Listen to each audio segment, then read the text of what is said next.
You're listening to Building the Broncos with Nick Kendell and Carl Dumler, Broncos country's leading draft and scouting analysts. Get on over to milehighhuddle.com to sound off on all things Broncos. Hello there, Broncos country, and once again, it's time for another episode of Building the Broncos. I am your host, Carl Dumler, and with me today, of course, we have the birthday boy, Mr. Nick Kendell. Nick, how you doing, buddy? Hey, doing pretty well. Just got back from lunch with my parents and my wife. Still not used to saying that. And we went to a nice local place downtown that's actually owned by Nate Kading, who was a kicker for the Hawkeyes and played in the NFL for a long time. And it had a really good burger, some fried pickles, and a nice fancy cocktail, which was I don't know exactly what it was, but it had lemon juice, orange juice, like a cherry in it, some simple syrup, and rye whiskey. So anything with whiskey, if I'm going for a cocktail, that's where I'm going. So really, really yummy, very full, and yeah, ready to talk some football while I'm sitting here feeling uncomfortable because I ate too much. I understand, man. I've been there many times, and so glad that you're a whiskey drinker, man. That's my drink of choice as well, other than coffee, of course. But adult beverage, and water. But adult beverage-wise, whiskey's my choice. I'm a straight whiskey guy. I don't like any fancy mixology. I'm just give me a straight-up whiskey. And this morning, actually, a couple of guys and I were talking about it because they were talking beer, and I was like, "No, I'm not." You scared me for a second. Yeah, no. This morning I had a few. Well, we had a few. Yeah, we're here, but no. So I'm excited to talk some football with you, man. Appreciate you joining us on your birthday to do this, and especially since this is our second time. Technology and us have not gotten along here this week for both of us. So, but yeah, we're here to talk some football. We're going to talk about Nick's mock draft that he came out with last week. And so very excited to kind of break that down, hear your thoughts behind each pick. And also then we're going to look at some prospects that maybe we are a little higher on than the general public. And this happens every year where especially there always seems to be kind of a course correction as the season goes on of players that all of a sudden get bumped up after. We joked that one year where it seemed like a week after we did our podcast, the players would be talked about. And same this year, there's been a lot of players that have kind of gotten that huge bump. And even I saw the other day that there might be a new number one safety in this draft. Yeah, I mean I feel like we've been there. Yeah, I know. Right. At least I've been there.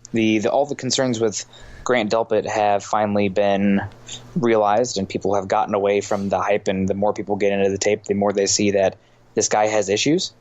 So that's interesting. But Xavier McKinney, been there. I think he might not ever be a guy who can do a pure cover one on that back end, which is very valuable, but his ability to match up in the shallow zones, play nickel, and play, with a two safety deep set is something that would make a lot of sense with this defense and makes sense for how matchup quarters and a lot of these back end coverages are starting to counter the spread attack in today's NFL.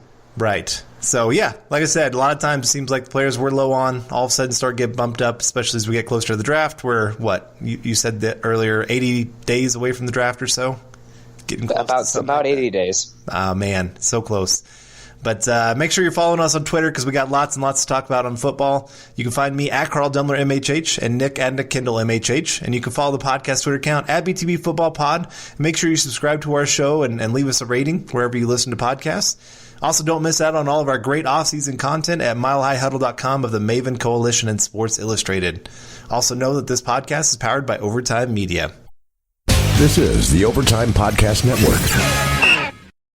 All right, well, looking at your draft here, it would be easy for some that maybe have been hiding under a rock in the last couple of months to say, oh my gosh, Nick Kendell going for the homer pick, picking an Iowa boy in his first round pick. But Tristan Wirfs, offensive lineman, and there's a reason I put offensive line, not offensive tackle, here for the Broncos' first pick at 15. And before we get into this pick, how about you describe to your listeners how you arrived at the conclusion of these players being at these certain spots for these picks? Well, obviously, I just checked the exact days out to the NFL draft. We are 76 days out, we've already had the Senior Bowl come and go, but we still have the NFL Combine, where obviously you'll have interviews. Players will go up to the podium, both team and media interviews, the physical testing, and the physicals they'll have at the Indianapolis hospital there, where you're going to find some medical conditions that will, change guys' stocks. So stocks are very volatile this time of year. Also worth noting that some teams will value some guys higher than others based on, character or scheme fit, needs, blah, blah, blah. So it only takes one team to take a guy that totally changes the draft. I mean, just for last year example, people thought at this point Drew Lock was going to be, if the Broncos wanted him, they had to take him at 10 overall. I thought that. I mean, that was the general consensus. Ends up falling to the second round. And a guy like Colin Farrell, a lot of people thought, he's going to be one of those pass rushers, maybe 8 sacks a year, probably back end of the first round because he doesn't have much upside as a true pass rusher, not much juice. Goes 4th overall. So wasn't really, the best, we're all just doing our best guess. Wasn't even the best rookie pass rusher on their team this year. No, that would be Max Crosby. Right, so, yeah.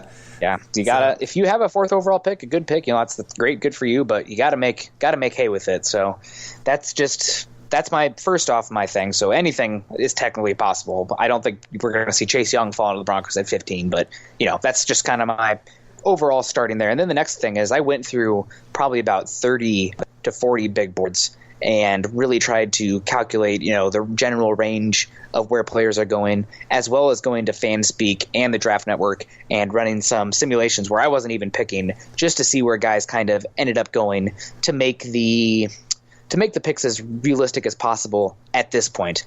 Obviously, there are some guys that will go higher or lower than where I have them based on the factors we talked about before, but at this point, it's a mock draft. Just enjoy it for what it is. We're going to talk fits. We're going to talk about why I took the guys in their selected ranges, and just enjoy the process. The guy, right. I'll just kind of spoil a pick now. Jalen Reagor going to the Broncos 2nd round. I don't think that's going to happen after the combine. I think he's going to test like a freak. But at this point, a lot of people have him mid. I've seen enough boards where he's going mid 2nd round. I mean, I think it was Eric and Lance. They did their live mock draft on the Draft Network thing the other day, and Jalen Reagor fell to like their 3rd round pick or something, like crazy. Like what? Dude, that's happening. I know it's not going to happen. I think Jalen Reagor won't get past the Packers, to be completely honest, in the bottom of the 1st round. But at this point, I thought it was realistic enough. This is my only chance to get Jalen Reagor in the 2nd round, in my opinion. So right. I swung on it, but really that's my cliff note here, my little asterisk before we get into these picks. Right. And like I said, I mean, boards will be changing. They're changing all the time, clear even up to the draft. And like I said, just you never know what teams love, what they don't love. Who was it? Oh, was it last year's draft where a player freaked out during the medical checks?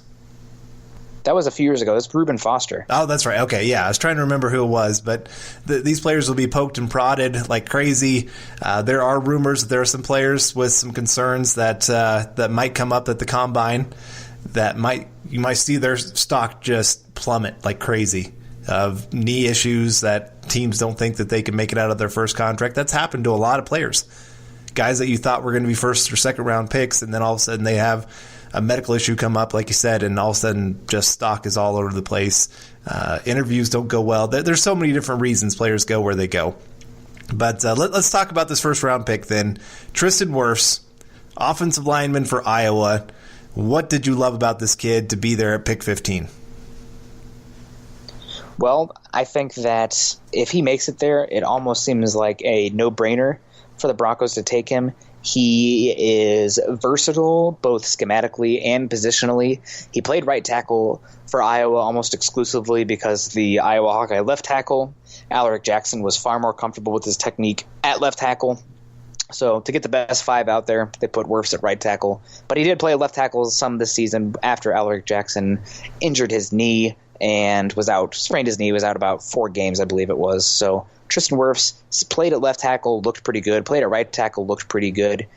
But the big thing for me is why it makes the most sense for the Broncos is he is one of the few tackles in this class that I think could play guard, maybe even better than he would at tackle. That's starting to become the consensus from the media, some people think he'd be a really good tackle, but an all-pro guard, kind of that Brandon Scherf, Zach Martin-ism, so to speak. And with the Broncos, you have Garrett Bowles, who they've pretty much all but said Garrett Bowles will be your starting left tackle to start next season. He's got one more year in his deal. They might even extend that fifth-year option. We will see. Played better down the stretch. Going to have Dalton Reisner next to him and Mike Munchak back. I think that'll be the first time ever he's had both his playing partner next to him and his offensive line coach back in back-to-back seasons, so that'll be big. And he played better down the stretch. And Juwan James, like it or not, you're probably married to him at right tackle next year. Can you depend on him? Probably not, but that's why this pick makes sense. I mean, best case scenario, Tristan Wirfs plays right guard all next season, and your offensive line is that much better because you have, heck, they could put me at center if, let's say, they don't bring back Connor McGovern. Let's say it's Patrick Morris, though. There's been a lot of smoke there. Garrett Bowles, Dalton Reisner, Patrick Morris, Tristan Wirfs, and Juwan James, pretty darn good offensive line, to be completely honest. And then you have the upside and the versatility where if there's an injury or somebody's lacking, you can move Wirfs to one of those tackle spots. So really, I think it's a great fit. And not only that, he's also an absolute athletic freak. He was Bruce Feldman's number one athletic freak in all of college football this past season. He broke Brandon Scherf's hang clean record 2 years younger than him. He's the first tackle to ever start as a true freshman in the Kirk Ferentz era. So there's a lot going for him.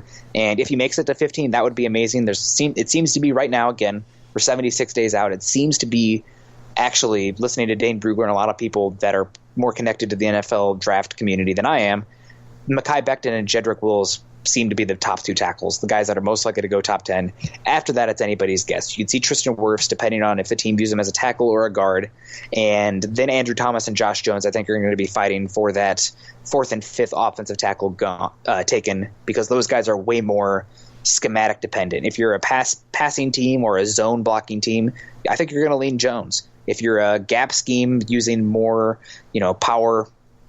power running in general, maybe less passing scheme, Andrew Thomas is the guy. So really, I think it's within the realm of reason, possibility that Tristan Wirfs is there at 15. And there's a reason that my first draft article of the season was, if he's there at 15, he's got to be the top of the Broncos board, because it just makes so much sense for them, not only next season, but the next 10, 15 years. Well, hopefully this can be like a couple of years ago. I remember, I guess it's been now a few years, you were the first one to say Garrett Bowles in the first round. Yeah. You wrote an article on that. I think you did a mock draft where you had Garrett Bowles, and people were like, what? Who is this guy? And then all of a sudden, hey, he's a first-round consistent offense tackle. Yeah, he didn't work out exactly right, but not many did in that draft. And so, hopefully that's the same with this, that it kind of works out that way where the Broncos can take him. But I'm with you. I love all that. I love the upside of this kid. Do you question a little bit, though? He is young. He does have just turned 21. Some strikes against him for maturity decisions. Do you want to talk about those? Because I know you're in Iowa. You got a little more connection of what's all gone down there. Yeah, so he's had, I would say, 2 incidences in Iowa City. One of them is almost more an irritation that it even happened on my end. But the first one, the one that is probably the one that strikes the most question about his maturity, is he was pulled over with, I believe it was specifically an OWI, on a moped coming back from the bar district in Iowa City on a moped. I want to emphasize that this is a 6'5", 325-pound guy. And he also had 2 other football players on the moped with him while he was intoxicated. Oh, I think he was 18 years old at the time, maybe 19. It was after his freshman season.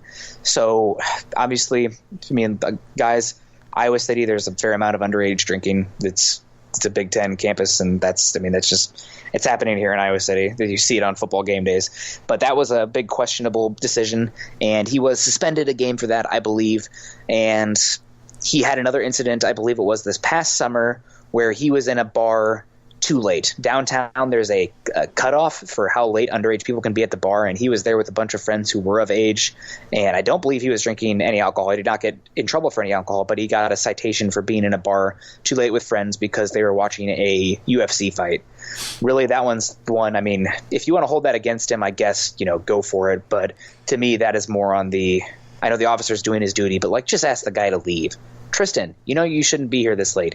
Get out of here. just like writing him a citation for that, it's just like, okay, come on. So if you want to hold that against him, that's your prerogative. But I think that one is a non-issue. And hearing about Tristan around campus, he's considered a very lovable, passionate guy. I mean, just a big teddy bear. He does a lot of volunteer work with underage people, specifically the very early elementary school kids. If he wasn't going into football, it sounds like he would have been a kindergarten teacher, which that would have been absolutely hilarious. Again, 6'5", 325. But yeah, you and I were talking about that. It just makes me think of Kindergarten Cop with Arnold Schwarzenegger. Yeah, and he's probably bigger than Schwarzenegger, like mass wise. I don't know. So, are we allowed to do the girls have and the boys have on this podcast? I think we probably better stay clear there. You're the pastor, so we better. Okay, I will. But I just picture him towering over these kids and them having those big eyes like you see in that movie, like, oh my gosh, who is this guy? Yeah. But that's great that he has that kind of heart for kids. And I mean, hey, he'd work great with Dalton Reisner since Reisner just wrote a kid's book. Yeah. And I want to get back to not just the intangibles, because I know more about obviously the Hawkeyes because I'm here and I hear a fair amount. I follow them pretty closely, but just the tools. I mean, whether he plays right guard or tackle, you get Mike Munchak, that ball of clay, again, absolute freak, very strong, very athletic too. I mean, Iowa started to implement more end arounds and reverses with their speed wide receivers towards the end of the season.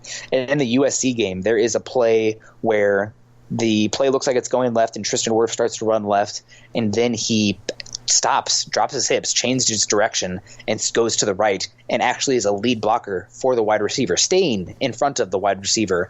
And there's a cornerback. He just literally drops to the ground before Tristan can get to him because he knows he's about to be absolutely destroyed. So the movement skills, the upside there are incredible. I do want to see the arm length at the NFL Combine. There are some questions about that, and that could be a big indicator of guard versus tackle. And he does need to work on his balance. Sometimes his footwork, he can be over aggressive and not. He'll lunge, which is a big thing. A lot of people complained about his lack of aggressiveness 2 seasons ago. This year, I feel like he probably overcorrected there and was over aggressive, and you could see that in his technique from time to time. But the upside is tremendous, and you get Mike Munchak, this guy, right guard or one of the tackle positions, he's going to be really, really good. And, man, you talk about, again, just turned 21 years old. He's going to be a plug-and-play guy for that Broncos offensive line for the next 10 to 15 years. Right, and that is, like I said, because he has that versatility, that is why he is that perfect first-round pick for the Broncos when you're talking about an offensive lineman.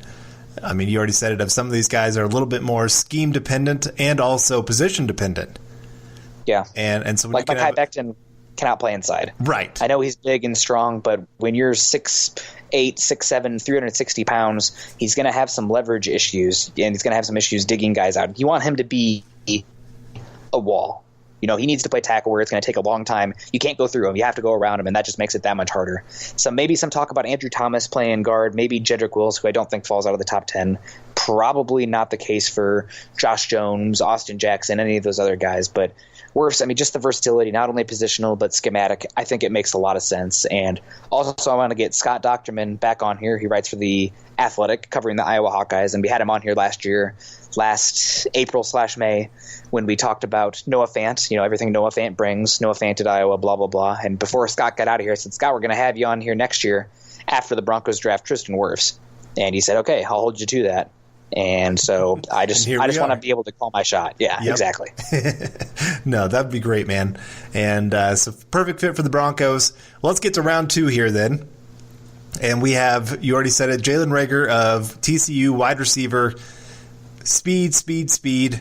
I mean, there's talk he's going to run low 4.3s at the Combine, and it's easy to see it on tape. This guy runs by people. But he is so much more than that. I think there's so much people pay attention to that 40 time and say, oh, yeah, this guy, he's got the speed, he'll beat you deep. There's a lot of speed guys that don't always win deep. And they don't know how to get off the line of scrimmage. They don't know how to win with leverage. They can't catch it deep because they can't fight for it when it's underthrown. They struggle catching over their shoulder. You know, all those kind of things that start showing up. Jalen Reagor, he does have drops. I will give him that. But I think some of that, I'm not trying to make too many excuses, but I will say this. He has inconsistent quarterback play. Sorry, that's probably an undersell. It really is. It really is. But also, I do think he is one of those guys that sometimes tries to do too much. So I don't think it's a matter of he has terrible hands. I think it's just a matter of sometimes he's got to learn that it's better to catch the football and have a 10-yard gain than try to look up the field and try to make it into a 30-yard gain. And so those are two things that I do think plays into it. And the inconsistency at quarterback, well, when you don't know exactly, there's those quarterbacks, 95% of the time when they throw it to you, it's going to hit you in a pretty small window. So your hands are ready to go straight to that kind of window. I think of like a Drew Brees. His accuracy is just off the charts. You know where that football is going to be, and it makes it a very catchable football. And when you don't have that kind of consistency with your quarterback, it leads to extra drops because you're trying to figure out where the football is going to be coming from. And but yes, so this player, I love that he has pretty decent route running. He's still got to work on some of that, but he's not too bad at that area. He's got ability to win in the short, ability to win in the deep. He's got ability to go up and high point a football, even though he's a little bit on the smaller side of things. And really, for me, his BMI is up there though. Yeah, like the dude is thick. Let's just put it that way. He is a track star. He was a track star in high school, both jumping and sprinting.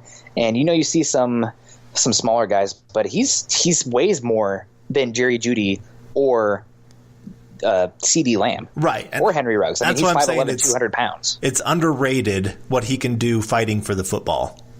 Yes, he's not afraid to go up and get physical with a cornerback if that's what's needed. I like his ability. I know he didn't have to play against a whole lot of press coverage, but I did like his hand fighting that he did show in his few moments that he did have to try to beat press coverage. I mean, that is going to be one of the bigger questions coming out, just because Big 12 does not play press coverage other than TCU. Yeah. But there again, he would practice against that every single day. So if anything, if there's a wide receiver that's trained in how to beat press coverage, it's a TCU wide receiver because they practice against it every day. But so kind of read into that what you can. I think that won't be a big issue with him because I do, like I said, he's physical. He knows how to hand fight. He's got quick feet. He's got all those kind of things. And so really for me, if we're talking about like a perfect start to the draft, this is it. Tristan Wirfs, Jalen Reagor. Because it hits the two huge needs on the team with two players with not only immediate impact on the team, but even bigger upside as they move forward in their career. Yep, and when you draft a guy, you're not drafting them for what they're going to do their first year. You're drafting them for what they're going to do years 2, 3, and 4. You have to have that projection on there. So you talked a lot about Reagor. I guess here's the question for you. How surprised would you be if Jalen Reagor ended up being a better player than Henry Ruggs? I wouldn't be surprised at all. I do think there are times. I'm trying to think of how to word this. Henry Ruggs at times looks looser. Yes, that was what I was going to get to. Is it looks a little bit more robotic, stiff, right? For Henry Ruggs, it's just a little bit more plodding, not quite the hip flexibility to really cut off his brakes as much as he would like. Where Reagor, I mean, it's just shoo, shoo, shoo, shoo, and you're kind of like, how'd this guy get here? and so, I'm a huge Jalen Reagor fan. I don't understand why he's falling like he is. I mean, I understand there is the drops, but there's not much beyond that you look at his game and say, yeah, he should be dropping like this. I agree with you. Yeah. I think at the combine, he's probably going to get bumped back up. He's going to be end of round 1. He's just that kind of talented player. And so even like, let's say the Broncos do take Tristan Wirfs there in the first round. Let's say Jalen Reagor is available at the beginning of the second round. Here's one of those guys I'm not worried. I wouldn't be afraid to trade up and go get him. Just because I wouldn't even mind moving back up into the first round. Right. Depending on cost. Right. Just because I do think he is such a perfect complement to Courtland Sutton. I think he is a great fit for this offense of being able to win in a hurry, being able to take a 5-yard pass, turn it into a big play, and then being able to scare teams about winning deep. I mean, he's got everything the Broncos are looking for. Like I said, there are the concentration drops. There are some issues there, and he still needs to work on some route running on a few things. But for the most part, I still think I know you talked about year 2, 3, and 4. I still think even year 1, he's going to be a pretty big impact player on this team. Just by him being on the field and teams going, oh, crap, we got a 4-3 guy on this other side. We got to pay attention to him. Yep, I absolutely agree with you there. I think he projects best at both Z and slot. I mean, slot fade is the name of the game in college football right now, and you give him a little bit more space, and if that safety doesn't shade over his way because Cortland Sutton's on the other way, I mean, Drew Lock's throwing that ball up there, and I think Rager has a chance to outrun any cornerback or go up there and get it, too. I mean, he goes up and attacks the football. He's not going to box out cornerbacks or safeties. That's not his game. He's not going to out-physical them, but he will sky for the ball, which I really appreciate.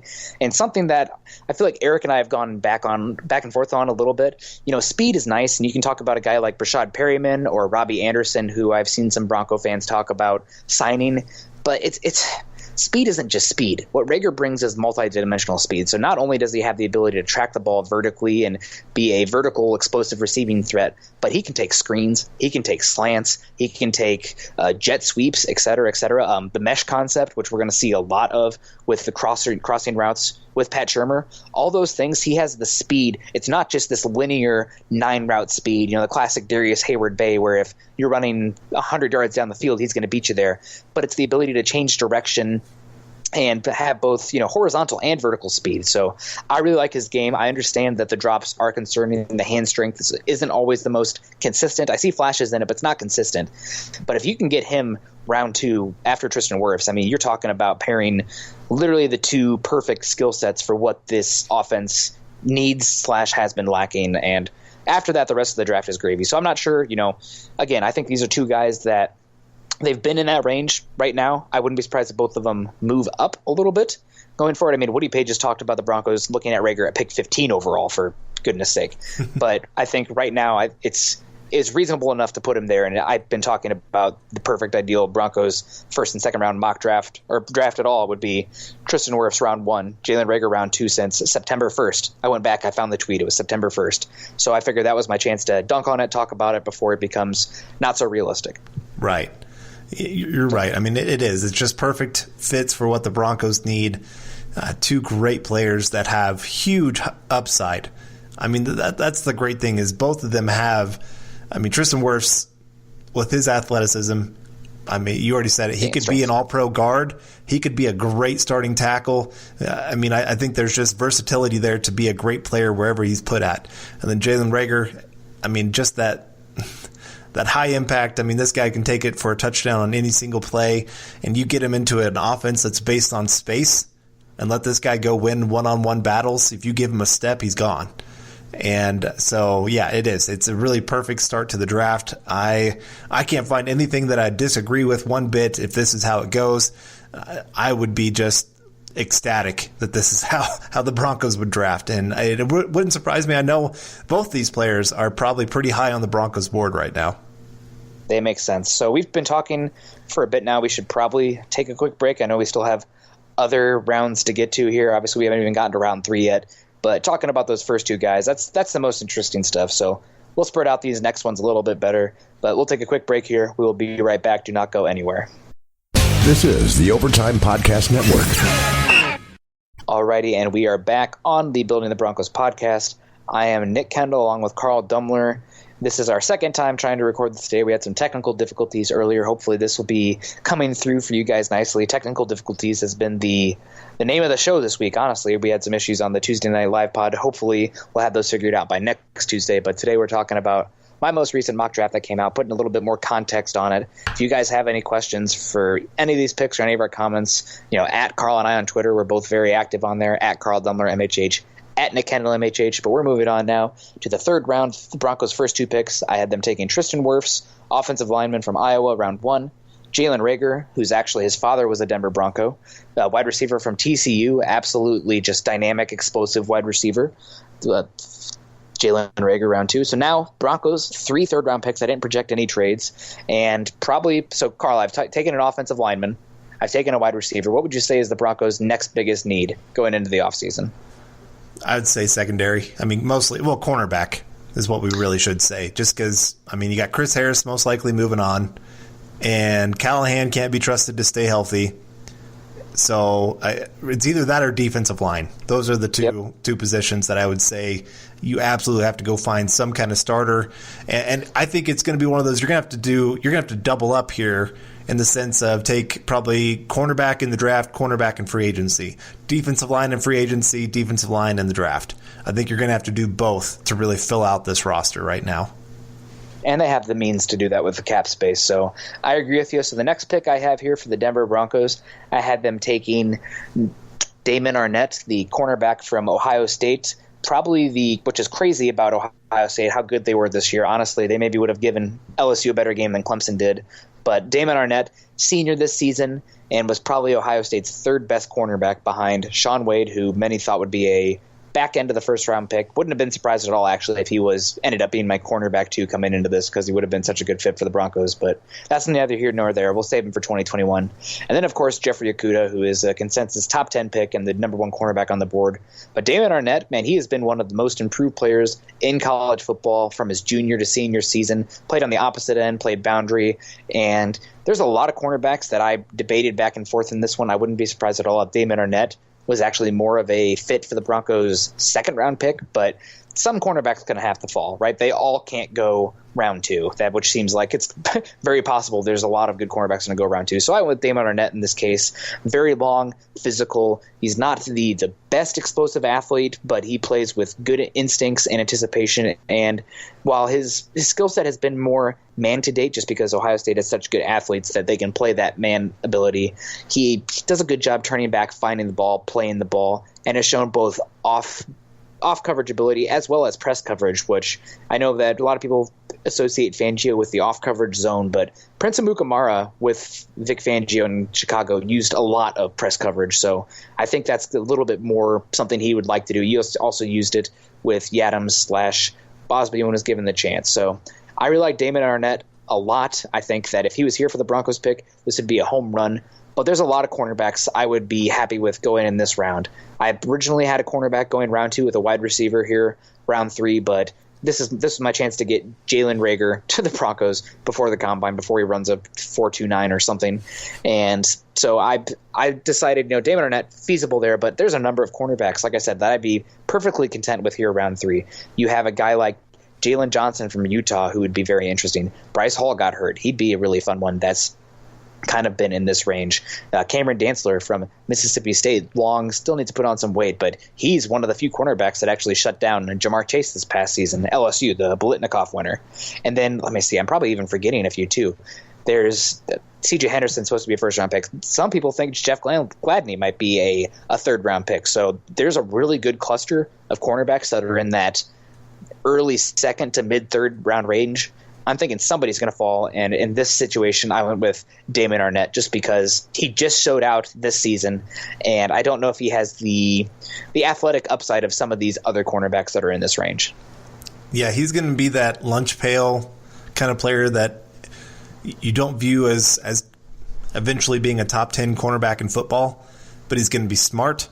He's going to do all the little things right. You already talked about that he is physical. He has no problem coming and helping in the run game. He's a sound tackler. All those things fit Fangio really, really well.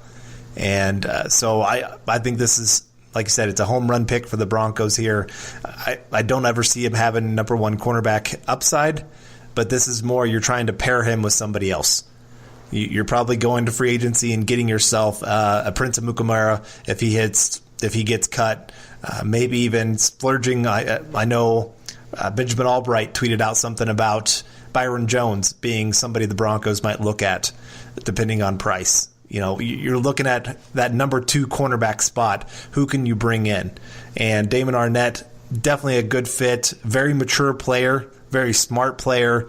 I think he could be a day one impact player even here in the third round. So I like this pick. I like your next one as well here.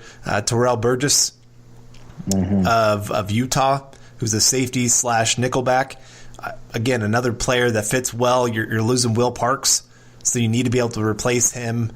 Duke Dawson kind of played some of that role, but he didn't play all that great. he's more of a depth kind of player. So bringing in Burgess to take that kind of spot, or at least develop into that kind of spot, I think that's a great pick as well. I guess you want to talk about this guy because I know you kind of have him maybe for our final segment as well. Yes, I don't want to get in too much into it, but Terrell Burgess was the player that when I watched and talked to people down at the Senior Bowl, he's one that I thought deserved more hype than he got. And maybe that's just because I'm falling in love or really getting eyes on this Vic Fangio defense and the versatility you want on that back end. But Terrell Burgess is like the A version of Will Parks.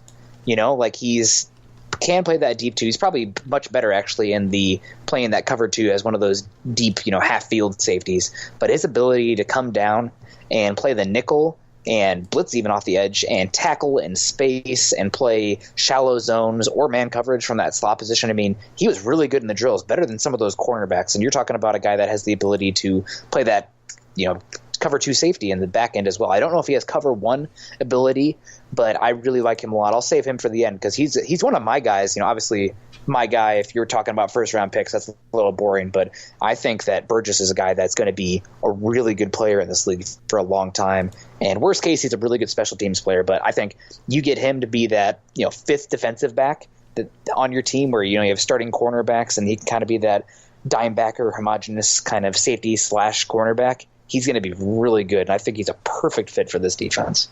Yeah, no, I'm with you there. So definitely a great pick. And then for your final pick here, you have Lakai Fotu. Yes. Of Utah. I think it's Leaky. Okay, Leaky Fotu of Utah, defensive tackle, interior guy. He has really exploded onto the scene this year. I mean, really, Utah keeps finding all these guys in the trenches that just they're men amongst boys. Is a good way to look at them. They have that man strength that just destroys people. And he's another one that's just, he can drive a guy back. He can take on a double team. He can do a lot of things. He has a lot of versatility there of what you can do with him on the defensive line. He even has a little bit of pass rush ability. Just a great player here that I've seen that I think is a really good fit, especially like you said, with the Fangio defense. You're starting to look for certain types of players, and he likes his interior guys big, and Fotu fits that pretty well. Yeah, I like him a lot. I think the biggest thing for me with Fotu is he did not get to participate in the Senior Bowl because of a medical check. I don't remember specifically what it was, but that'll be interesting to follow going forward and worth noting here. But I think that he might be a little bit scheme specific. Not every team is going to look for that two-gapping, super strong, big 0/1 technique, that prototypical nose tackle. But Vic Fangio is one of those guys that likes that kind of guy. I mean, he drafted Eddie Goldman in the early second round, when he first went over to the Chicago Bears, or his defensive general manager gifted him Eddie Goldman. But that's the kind of guy that I see for Leaky Fotu. He is absolutely just powerful at the point of attack. I do want him to work on his leverage. He's 6'5", an absolute.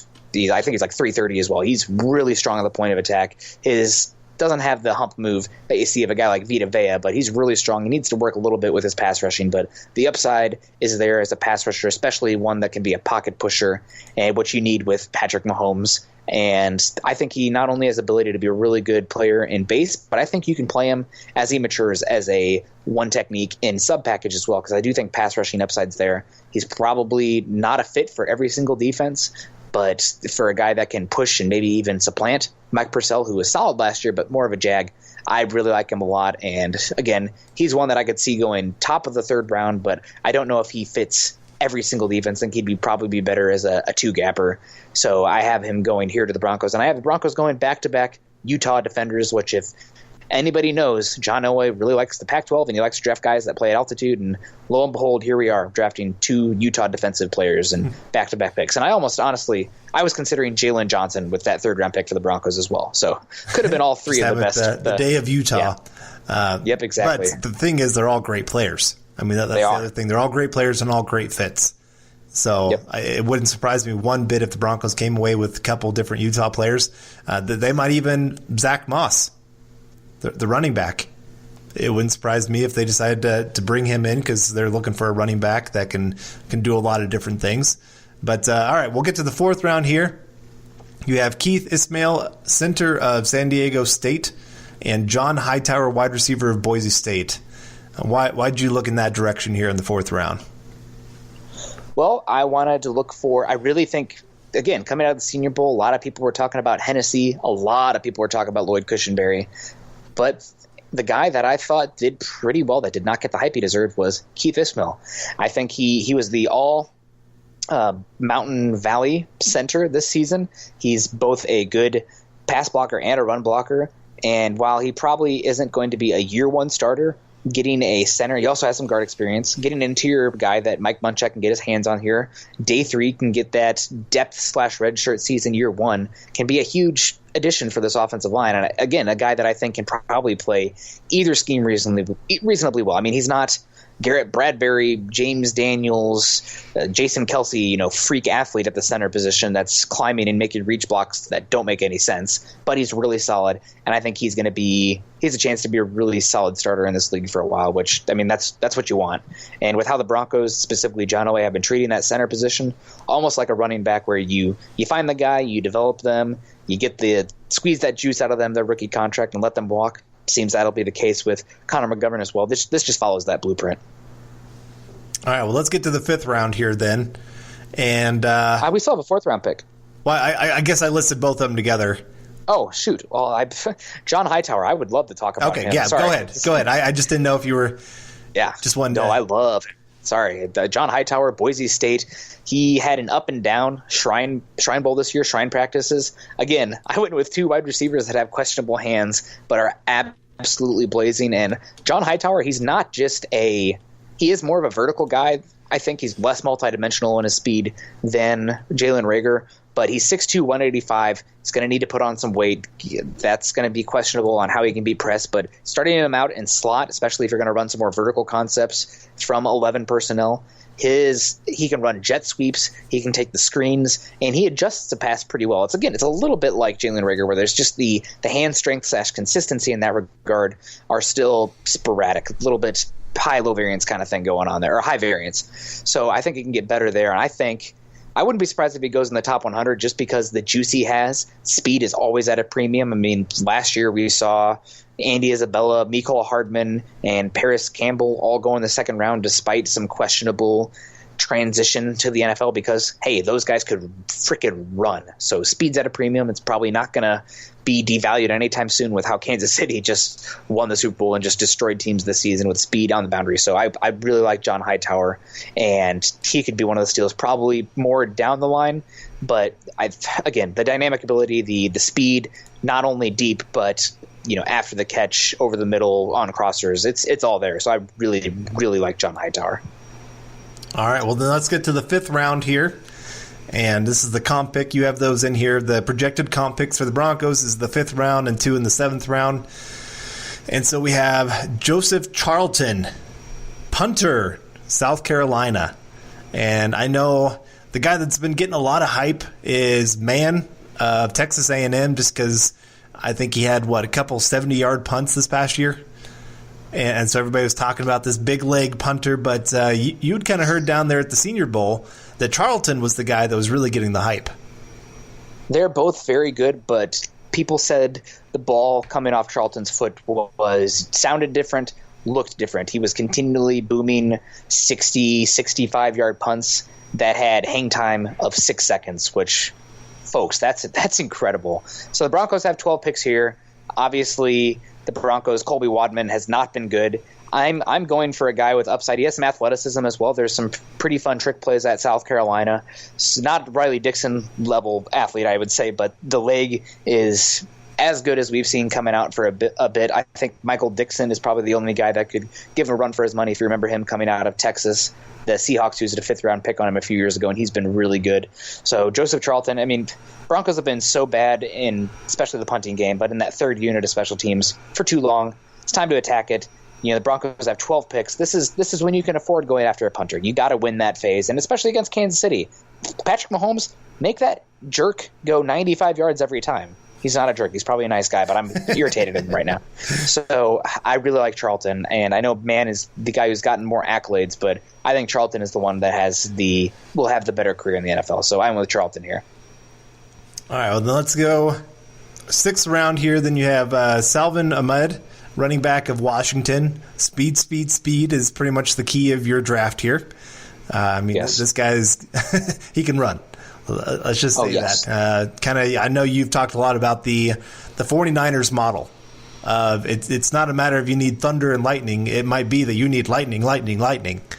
And you can win that way, just like the 49ers were able to do. And then getting to the 7th round here, you have Dealey Harding of Illinois linebacker, Jake Benzinger, offensive tackle of Wake Forest, and Jacob Knipp, quarterback, Northern Colorado. Any of those guys that really stick out that you want to talk about real quick? I could talk about all of them real quick. Salvin Ahmed, Myles Gaskin back up at Washington for a while. He absolutely has pretty exciting speed. He's a guy, he was tested a 4.32 speed at 5'11", 200 pounds, and they haven't asked him to do a lot in the receiving game, but I think the potential is there. He looks pretty natural at it, and after he does a good job transitioning from route runner to weapon with the ball in his hand, something that hasn't been the case with Philip Lindsay so far. So I think he's got massive upside, and he's kind of getting lost in the shuffle in this class. He only started 1 year again behind Myles Gaskin, who's a workhorse there for a while, but I think the upside is tremendous for him. So I really like Salvin Ahmed. Dele Harding, what led the Big Ten in tackles this year, he probably needs to put on a little bit of weight, but 153 tackles and 14.5 for loss, and also forced 3 fumbles and had 3 interceptions, 2 of which he returned for a touchdown. I wouldn't be surprised if he tested decently and ended up going like the 5th round, but he's not on many people's radar at this point. So I really like Dele Harding a lot. Jake Benzinger, actually, I'll give a shout out to Eric here. I'm like, Eric, I'm not 7th round to undrafted tackle. This is supposed to be a comp pick at the end of the 7th round, so we're talking very late pick here. Give me a guy that has done well Shrine Bowl wise that's been interesting. And he said Jake Benzinger, more of a shot in the dark, maybe a developmental tackle, probably a guy you draft that ends up going on the practice squad, but he's 6'7", 295 pounds, and has some length, has some fluidity, needs to get stronger, but an interesting guy there. And then Jacob Knipp, I think he's one that's had multiple injuries, but this pick is supposed to be either Mr. Irrelevant or the second to last pick, the pick right before Mr. Irrelevant. Jacob Knipp he's I think a 6th year senior this year. He moves pretty well. He's got a good arm, and he was actually the starter at Northern Colorado before Kyle Sloter took over after injury. And Knipp, he's the local product. He's a guy that the Broncos have probably seen. Local scouts especially have seen him. And again, this late pick, just rolling the dice on some upside. I know the injuries are concerning for him. Maybe that'll make him undrafted. But again, this is essentially an undrafted player that you're getting to claim before other teams can take a shot on him. And this pick probably doesn't make the team anyway. So I'm going to bank. I'm not going to bank, but I'm going to play the lottery a little bit and go for something that has a little bit more payoff. So somebody that can push Britt Rippon. And I went back and watched some tape of Jacob Knipp, and there's a reason that a lot of people were on his radar. I mean, Jim Nagy went and saw him, I think, once or twice this season. He's got some tools, so it'll be interesting. And local product, I just kind of wanted to tie that there and get a developmental quarterback. I see. Okay. Well, overall, I would give this draft probably a C+. Just kidding. Lies. No, I love it. I mean, I really do think your top 5 players in the draft are going to be day one impact players. How big of an impact, I mean, we'll vary there a little bit, but I think all 5 would find their way onto the field in some way. Of course, getting Charlton there in the 5th round, that's another starter added to the team in a sense there at the punter position. And then some developmental players and some speed there with Ahmed. But, overall, great draft. Love it, man. Really fills out the roster quite well. And, I mean, another thing to kind of keep in mind with any kind of mock draft is understanding things are also going to change once free agency happens. I mean, that should be a no-dust statement that teams will start picking up different positions, and you'll say, okay, never mind, this isn't as big of a need of a position. And overall, love the draft. All right, well, let's take a quick break here, and then let's get into our final discussion here on some maybe underrated players in this upcoming draft. This is the Overtime Podcast Network. All right, and welcome back to Building the Broncos. We just got done with Nick's 7-round mock draft. I highly recommend just looking into that, and if you have any complaints, at Nick Kendell, MHH. Put him there. That's fair. But no, it was a good mock draft. All right, well, let's get into maybe we're going to do 3 players each. Players that are pretty either have kind of dropped a little bit or are lower overall than what I would or you would have them be. And so I'll start with my first guy here. And he's starting to get a little bit more recognition, but even here, it's still Lloyd Cushenberry is the guy that got all the attention, especially Senior Bowl, all those kind of things. But I think it's the guy next to him, Damian Lewis, that has some pretty decent skills that I think they're in the mid-round picks. I think could be a really nice player for some team. He's a little bit shorter than you like, a little bit stubby arms, so going to have some trouble with guys that have length. But he has power. He is, especially if you're going to be a running team, this is a guy to go get because he's going to move people in the run game. He does have a little bit of issue of keeping his feet below him in the pass game at times. I saw him kind of overstretch himself and get caught on one leg and kind of get pushed out of the way. But I do. I like his game. I like his ability to get to that second level with the linebackers and break down and make a nice play. He's not the most athletic guy by any means. He's not going to be your left guard puller that's going to go clear across the formation and pick up a guy. But he is that guy that can do enough movement to do well for you. And like I said, if you're a running team, this is a guy that I actually really like. I think he showed really well next to Lloyd Cushenberry. I think he's getting overshadowed way too much because everybody loves Cushenberry after the Senior Bowl, but I think Lewis is a guy that I think really showed well this past season. Yeah, he was impressive in the Senior Bowl game. I thought maybe one of the better offensive linemen there. Him and Cushenberry working together were definitely interesting to watch, so I like him a lot. All right, well, who's your first guy? My first guy, I guess I'll come back. I didn't talk just because we're probably already running long. I don't know. We're using a different method to record this today because we were having issues, so I don't know how long we are right now. But again, I talked about him. I really think Terrell Burgess is underrated. 5'11", 200 pounds, very versatile, can play nickel or two deep. He's a good tackle in the open field and up the alley, which is something that you're going to have your defensive backs on a lot of open field tackling situations in this defense. He has good click and close ability. He's been a standout special teamer, and he's showed out both in man and zone coverage, both cover two deep zone or those shallow zones. So I really like him there. Sometimes I do worry about his run fits. He can be a little bit over aggressive and miss there. And he's probably never going to be a true guy that can match up against anybody in man coverage or play single high because he's just an okay athlete. But I think the one complaint that I had on my mock draft when it did come out, a week and a half ago was people were like, I like it a lot, but Terrell Burgess in round 3, I'm not sure about that one. And I'm like, I really love his game. Maybe he's not a fit for every defense, but I think he's a, hand meat glove in the Fangio defense. So I really like him. All right. Good choice.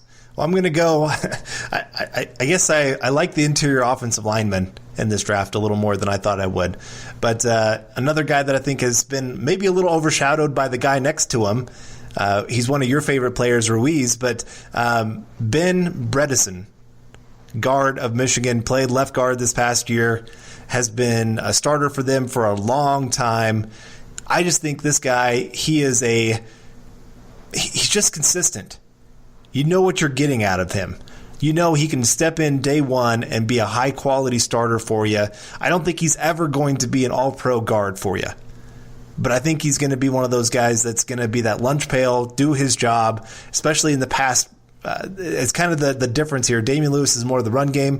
Bredesen's more the pass game. And I just like his ability to move. He doesn't have the greatest punch at times, but otherwise, I think he does a great job looking for work. He's seen everything. I think that's something that kind of really shows up this past year where stunts never surprise him. And so I really like his game. I thought he'd be a great fit for the Broncos. I mean, he played more left guard, but I think really anywhere on the interior there, you can trust this guy, and I think he's going to produce well for you. Are you worried about the arm length? Yeah, a little bit. I mean, both these guys, I do worry a little bit about their arm length and being able to be beaten by size, by length, I mean. But for the most part... Do you know what Ben's was? 31 and a fifth. Okay. Which is, I mean, that would be in the bottom, I believe, 5 percentile for interior offensive line. Okay. Well, and that show, I guess that could be an issue. I think I saw something earlier that this past year, though, he only gave up 5 pressures the entire season. And you think about the Big Ten and all those great defensive linemen, it's not like this guy went against chumps and putting that up. And so I still think that just because he has such intelligence on the field, he can make up for some of those deficiencies. Yeah. Do you think he will be the second interior player drafted from Michigan? Or do you think the standout, Emenike, I believe the last name was, from the Shrine Bowl, probably one of the better interior offensive linemen from the Shrine Bowl, played right guard for Michigan this year, was like 6'3", but had 35-inch arms and weighed like 360 pounds. I think Eric Trickle's a big fan of him. Do you think he'll go before your boy and Bredesen? Or do you think Bredesen, obviously got invited to the Senior Bowl, will go before him? It wouldn't surprise me if Bredesen's the third one taken, just because of upside. I think there is some, like I said, both these guys have some limitations, but the reason I like them so much is I think that they can come in day one and be a pretty decent contributor. Like I said, they're never going to be all pro. They're never going to be high Pro Bowl kind of players, but I think they are going to be at least decent starters for you. And sometimes when you're looking at those mid-round picks, that's what you need, is a guy that can come in and be that kind of player for you. And so for both these guys, that to me is where I see them kind of fitting. I do, like I said, I think you see the other 2 players for Michigan being higher upside, but I think Bredesen might be the more NFL ready day one just because of that intelligence. Yeah. Yeah, I definitely agree with you there. Okay, so my next guy here, we talked about him on our attempted live stream on Tuesday. He had the Broncos going with him in the 3rd round, Matt Miller's mock draft. But Jordan Elliott, I really think he's an interesting player. He's 6'4", 320 pounds, transferred from Texas, played at Missouri this past season, and he projects at 3 technique to 5 technique, so could play in this defense. He has a really good first step quickness, also good change of direction and balance. I do question a little bit of the anchoring / 2-gapping ability because I don't know if he has the longest arms. That's something I will be looking for at the combine. That could be a make or break for him in this defense. And he is very raw. I mean, he got in the backyard. I guess I'm drawn to athleticism. Like, when you see a guy who can get into the backfield as often as Jordan Elliott did at Missouri, with pretty much playing with no technique, you know that if he gets it together, the upside is tremendous. So I like him a lot there. Obviously, a big boy as well, 6'4", 320. And again, talk about winning, how raw he is and how he was still able to win. Leverage is a foreign concept to him. He will pop up and he will push guys back because his speed to power is so strong. But if he can work on his leverage and his hands and get some counters in there, he does have an okay swim, but I think he has great, tremendous upside. Could be, worst case, I think he's going to be a really good rotational defensive lineman, but he could end up being one of the better ones out of this class if he gets it all together, because the athletic tools, especially that ability to get out of his stance and get into the backfield, are as good as pretty much anybody that you'd expect in day 2 of the NFL draft. But my final guy here, I'm going to go with Trayvon Diggs, cornerback of Alabama, and he's been falling a little bit lately. I mean, when we were looking at Matt Miller's draft, he was still available for the Broncos in the 3rd round. And I was very, very surprised by that he would still be there. Just because, again, that upside of a player like this where he's 6'2", he can run. He's going to run a 4.3 40 kind of thing. He's got wide receiver hands. And I think he would be a great fit with Fangio. Now, he's not going to be a day one high-quality cornerback in the NFL. He really is going to be one of those players that you're looking at and saying, I think year 2, 3, 4, he could develop into a true number 1 cornerback when he works with our coaches. And so that's where I'm looking a little bit of a guy that I think Fangio could view as a great project and turn him into a really high-quality starter for him. And like I said, when you see a guy with that kind of size, length, everything, that can also run a 4.3, I just think his upside is off the charts for a cornerback position. And I know the cornerback rankings, we've already talked about it a little bit, are going to be kind of all over the board. It's going to be a little bit of what do you like in a cornerback? But I really like Trayvon Diggs. I think some of his bad moments weren't as bad. He just got beat by really great players. And I think with a little bit better technique, he could really shut down some pretty top quality guys. Yeah, I like him a lot as well. I think he's probably back end of the first round kind of dude. And I do wonder about his ability to play off coverage. I feel like he's much better if he has a chance to get his hands on the receiver first, but definitely some upside there. Probably a guy whose year one might be a little bit more rough, but year 2, 3, and 4, you can expect more from him. Right. For me here, my last – go ahead. Sorry. I was just going to say, like I said, I've just been seeing him fall down boards. It used to be that he was consistently a first-round pick. Now I'm seeing him mid-round 2, sometimes early round 3 in a lot of mock drafts that are going beyond round 1. And I'm just going, what in the world happened here? Like, what did you see over the last month or so that made you all of a sudden drop him to round 2? And like I said, there are issues. Don't get me wrong. There are things you see in his game that you say, okay, this guy, and especially for a round 1 pick, I can understand a little bit of some hesitation. But at the same time, when you look at that athletic profile with that size, I just have a hard time seeing him not start bouncing back up, especially once the combine happens. Yeah, I definitely could see that as well. So good call. I'm definitely interested in him as well. For me, I'm going to go with the cornerback as well, but going to go much more deep than Trevon Diggs. Stanford Samuel's the third cornerback from Florida State. He's 6'2", 185. Came out earlier this season. A lot of people thought he'd return because he has good tools. He's been playing at Florida State for 3 years, though, and his father, I believe, was an assistant at Florida State, is now coaching under Willie Taggart at Florida Atlantic, one of the Florida schools. That's where Willie Taggart ended up going after being ousted at Florida State. He's long, obviously 6'2", and really good in zone. I was impressive with his zone instincts. He gets his hands on the ball a lot, especially in those short zone concepts. He can be disruptive at the catch point and has solid press technique because of that length, and really good playing the ball, and is a willing tackler. However, coming back to that, he's 6'2", 185. Dude is rail thin and not very strong. You can see that in his tackling as well as his press. I mean, he gets his hands on there. He can get his hands on guys and the ball at a pretty high rate, but it's the strength that needs to come there. So that's a concern. And you see that both fighting for the ball and especially in one-on-one tackling. And I do wonder about how good he can be in man coverage upside, but I think with the press ability, he can be pretty solid there. So I really like Stanford Samuels the third. I feel like not many people have been talking about him, but I wouldn't be surprised if he ended up a top 100 pick, if not a guy that goes in the top 125, 150 that I think has a chance to be a starter in this league for a while. So, all right, well, that's going to wrap up this episode of Building the Broncos. You can follow Carl on Twitter at Carl Dumler MHH, and myself at Kendell MHH. Make sure you head on over to Mile High Huddle, an affiliate of the Maven Coalition and Sports Illustrated. Building the Broncos is powered by Overtime Media. Head on over to iTunes and leave us a 5-star rating and a comment, as your support can help us continue to bring you our Denver Bronco deep dives. You can follow the Building the Broncos podcast and all our other great audio content by subscribing to the Huddle Up podcast wherever you listen to your shows. You can follow us on Twitter at Mile High Huddle and at BTB Football Pod.